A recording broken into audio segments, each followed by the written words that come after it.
예, 안녕하세요. 하리라 아빠입니다.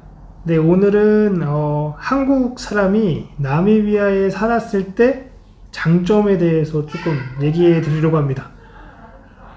한국 사람이 살았을 때 사실 한국이 최고 좋아요. 근데 그 중에서도 조금 나미비아에 살았을 때 좀 좋은 점 몇 가지가 있거든요. 그거를 오늘 좀 말씀드리려고 합니다. 예, 첫 번째로는 날씨입니다. 나미비아의 날씨는 365일 중에 거의 300일이 맑다고 보시면 돼요. 그리고 온도도 한 25도에서 한 35도밖에 왔다 갔다 하지 않습니다. 근데 65일 이제 우기철 때도 비가 막 소나기성이지 막 매일 장마처럼 이렇게 막 오지 않아요. 그러니까요, 날씨에 대한 스트레스가 덜하다라는 게 또 하나의 장점이고요. 그 다음에 나미비아는 사막성 건조기후입니다.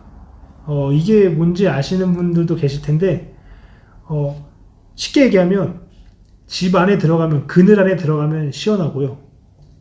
집 밖으로 나가면 뜨거운 거예요. 근데 뜨겁다라는 표현이 맞아요. 더운 게 아니라 뜨거운 거예요. 그래서 막 땀이 막 흐르거나 그러진 않고 그냥 뜨거운 거예요. 햇빛이 막 따가운 거. 근데 이 사막성 건조기후는 그러니까 뽀송뽀송하게 다닐 수 있는 거예요. 제가 막 밖에 서 있어도 막 끈적끈적함이 없는 거예요. 땀도 많이 안 흘리고. 그러니까 또 하나 이게 또 장점이 되는 거죠. 그리고 사막성 건조 기후다 보니까 곰팡이가 없습니다. 너무 건조하니까 곰팡이가 없어요. 그래서 빨래도 막 하루에 3번씩 가능하고요. 그 다음에 집 안에 곰팡이 절대 없습니다. 왜냐? 너무 건조하기 때문에 어쩌면 장점이자 단점일 수도 있는데, 저는 저의 몸에는 장점이 더 많이 느껴졌어요. 왜냐면 저는 천식기를 갖고 있기 때문에 곰팡이 알레르기가 있거든요. 근데 곰팡이 알레르기 여기선 절대 일어나지가 않아요. 왜냐? 너무 건조하기 때문에. 그래서 저는 첫 번째로 이 나미비아의 날씨에 대해서 말씀드리고 싶습니다. 예, 두 번째로는 도로와 자동차 관해서입니다. 나미비아 도로는 아프리카 치고 굉장히 잘 돼 있는 도로를 가지고 있는 나라 중에 하나예요. 특별히 이 도로가 기본이 120km가 기본이거든요. 그러니까 한국보다 10km가 더 빨리 다닐 수 있다는 장점이 있고, 또 톨게이트가 없어요. 나미비아는 톨게이트가 한 군데도 없습니다. 그리고 자동차세가 굉장히 저렴한 나라 중에 하나입니다. 제 차가 SUV 끌고 다니는데 11만원 냅니다. 1년에. 근데 그 11만원 안에도 도로 사용료가 다 들어가 있는 거예요. 그래서 1년에 한 번씩 이렇게 디스크를 한 번씩 받아야 되는데, 그때 이제 제가 자동차 세금을 내는 거예요. 그리고 도로 사용료를 내는 거예요. 그럼 11만원 치고 너무 싸지 않아요? 그리고 120km 왔다 갔다 할 수 있고. 그래서 저는 두 번째로 이 도로와 자동차세를 얘기하고 싶습니다. 예, 세 번째로는 바로 집에 관련된 겁니다. 나미비아는 인구 밀도가 세계에서 두 번째로 낮은 나라에 속합니다. 그러니까 1위가 이제 몽골이고요. 2위가 나미비아인데, 인구 밀도가 낮다는 말은 인구는 적은데 땅은 엄청 큰 거예요. 땅은 우리나라보다 한 7배 크거든요. 근데 인구는 250만 명밖에 없어요. 그러니까 너무 차이가 큰 거죠. 그래서 나미비아는 대부분 집이 이제 타운하우스 말고 집들이 거의 뭐 100평, 뭐 200평, 300평, 500평 막 이렇게 가요. 집이. 그러니까 집이 엄청 크게 가는 거죠. 그 대신 우리나라에 비해서 집값은 엄청 싼 거죠. 그러다 보니까 많은 사람들이 여기 나미비아에서 이제 집도 많이 사세요. 앙골라 사람들도 많이 와서 사고 그래요. 왜냐면 집 가격에 비해 평수를 크게 가질 수가 있으니까. 그리고 더욱이 나미비아는 특별한 게 하나 있는데, 집세가 엄청 낮습니다. 그러니까 집세를 낮을 수밖에 없는 게 뭐냐면, 사실 이게 악패습이에요. 그러니까 백인들이 CC라는 걸 이용해서 법인을 만들어요. 대부분 이제 집들에 좀 큰 집들은 보면 다 CC에 가입이 되어 있어요. 이게 뭐냐면 법인 명의의 회사로 집들을 가지고 있는 거예요. 그래서 세금을 피해간다는 거예요. 그러니까 개인 명의가 아니라 법인 명의로 되어 있는 거예요. 그래서 뭐 2억짜리 집을 사도 제가 듣기로는 막 5만 원도 안 낸다는 얘기가 있어요. 그러니까 이 CC에 가입이 되어 있으니까 나라의 세금을 합법적으로 안 낼 수가 있는 거예요. 근데 사실 이거를 바꾸고 싶어 하거든요, 나미비아에서. 나미비아 정부에서 이걸 바꾸고 싶어 하는데 바꿀 수가 없어요. 왜냐면 벌써 나미비아 정부 사람들, 나미비아 정부 건물들, 그리고 돈 많으신 흑인 분들, 그리고 백인 분들이 다 벌써 다 잡고 있어요, CC를. 그래서 바뀌지가 않아요. 이미 벌써 CC를 다 쓰고 있어요.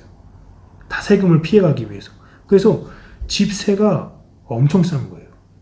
그래서 여러분 생각해보면 2억짜리 집인데 한 달에 5만 원도 안 된다고 생각해보세요. 엄청 싼 거죠, 집세가. 그래서 나미비아에는 집 평당 가격이 엄청 싸다. 그리고 또 한 가지 집에 대해서 말씀드리자면 나미비아는 철근이 많이 안 들어가요, 집에. 왜냐면 굉장히 집안이 튼튼한 나라 중에 하나입니다. 그러니까 모든 웬만한 집을 보면요, 벽에 금이 없어요. 그 땅이 이렇게 흔들리지 않는다는 거예요.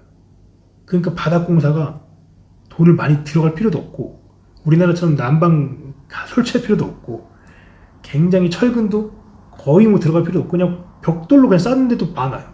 그래도 집이 뭐 20, 30년 돼도 안 무너진다는 거예요. 왜? 집안이 너무 튼튼하기 때문에. 그래서 저는 이 세 번째로 이 집에 관련된 게 한국보다 굉장히 나은 부분이 많다라고 말씀드리고 싶습니다. 네 번째로는 은행에 관련된 겁니다.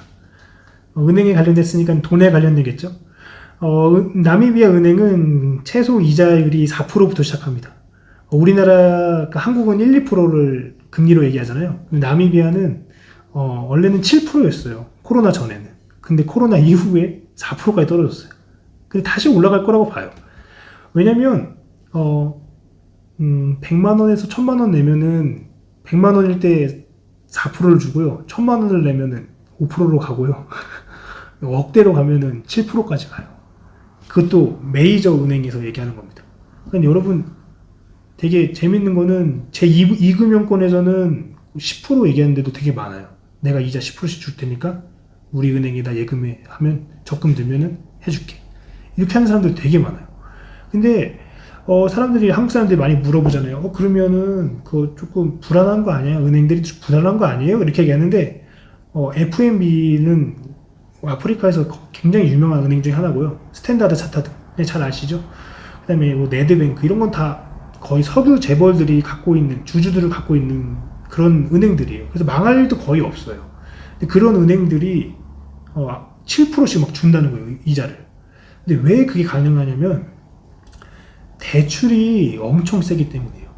집 대출이 최소 12%부터 시작합니다. 그러니까 뭐 1억짜리 집을 대출받는데 12%의 이자를 계속 내야 돼요. 근데 우리나라는 뭐 3%, 4% 막 또 많이 낸다고 생각하잖아요. 근데 여기는 12%를 내는 거예요. 12%. 15%까지 올라간 데도 많습니다. 그러니까 그런 데도 돈을 버는 거예요. 차 대출도 엄청 커요. 엄청 세요.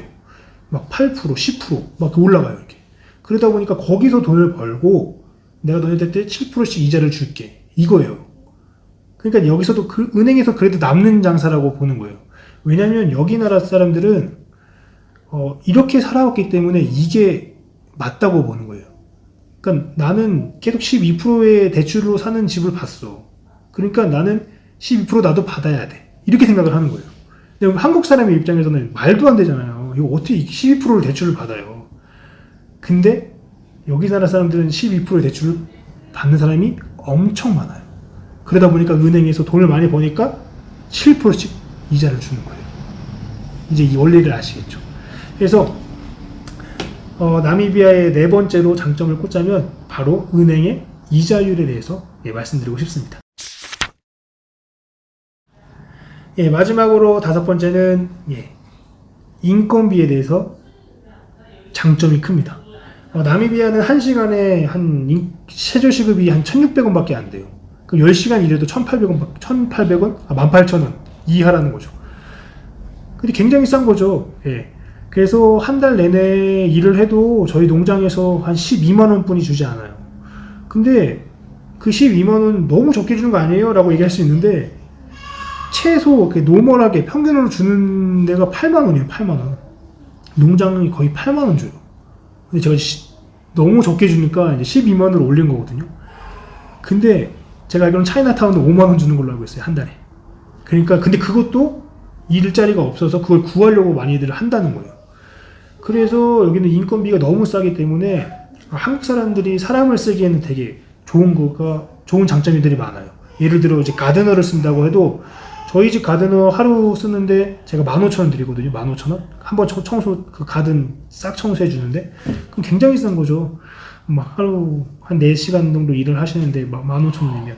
그리고 뭐 가끔씩 이제 수도가 이제 문제가 됐다. 그럼 플럼버 보내면 그것도 한 15,000원 정도 들어요. 그러니까 인건비가 너무 싼 거예요. 그래서 웬만한 식당을 가시면 거의 두 테이블이나 세 테이블에 한 명씩 그 종업원이 있어요. 그냥 그럴 수밖에 없는 게 식당은 되게 조그만데 막 종업원이 막 5-6명 있는 거예요. 그 이유가 인건비가 너무 싸기 때문에 사람을 쓰는 거예요. 신기하죠. 그래서 제가 이제 많이 본 광경이 뭐냐면 저희 나라는 대부분 다 포크레인을 쓰잖아요. 사람이 공사 건축 일을 하면 여기는 정말 10명이 그냥 한 곳만 땅을 파는 거예요. 그게 더 포크레인보다 싸다는 거예요. 놀랍죠. 그래서 저는 5번째로 또 다른 장점 중에 하나는 인건비가 싸기 때문에 한국인들에게서는 되게 좋다라고 말씀드리고 싶습니다. 네, 한국인이 나미비아에 살 때 느낄 수 있는 장점 5가지를 말씀드렸는데요.